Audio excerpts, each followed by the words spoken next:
নবী বলছে সুবহানাল্লাহ 100 বার পড়লে, কথাটা বোঝেন, 100 বার কেউ সুবহানাল্লাহ পড়লে 100 নবী বংশের গোলাম আজাদ করার সওয়াব।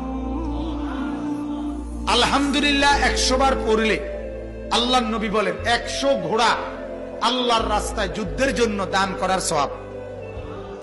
100 বার আল্লাহু আকবার পড়লে আল্লাহর নবী বলেন 100 উট হজ্জের মধ্যে আল্লাহর রাস্তায় কোরবানি করার সওয়াব।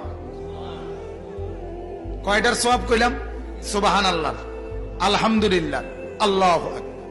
এরপরে নবী বলেন 100 বার যে পড়বে লা ইলাহা ইল্লাল্লাহ, বলেন, আবার বলেন,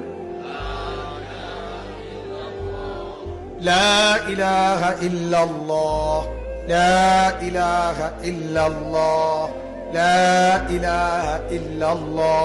তাসবিহ পড়তে যেন তাড়াহুড়া না হয়, ঠিক আছে না? ইনশাআল্লাহ সুন্নত, সুন্নত হইলেও ধীরে ধীরে পড়া, এক এক নিঃশ্বাসে এক একবার পড়া। সুবহানাল্লাহ, সুবহানাল্লাহ, সুবহানাল্লাহ, সুবহানাল্লাহ, সুবহানাল্লাহ, সুবহানাল্লাহ, আলহামদুলিল্লাহ, আল্লাহু আকবার। কয় আসেনি মানে না হলে না দেখছি, না থাকলে কেমনি শান্তির দেশের থেকে করি ইরিনি তসবিহ।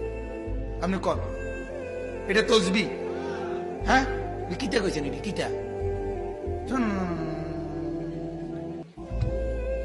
শয়তানি না বলি, মূলত এটা অবুঝ, ভুল পদ্ধতি। কি পদ্ধতি বলেন?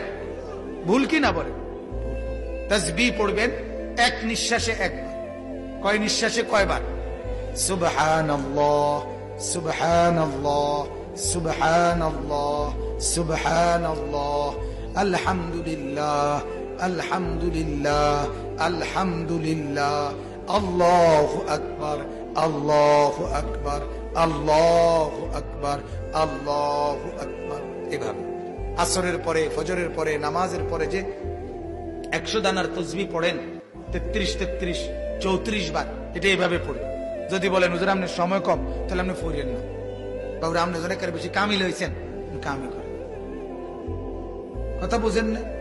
আপনার যখন সময় নাই আপনি পড়লেন, আপনি যখন মরতেন না তো আপনি বাতে খান।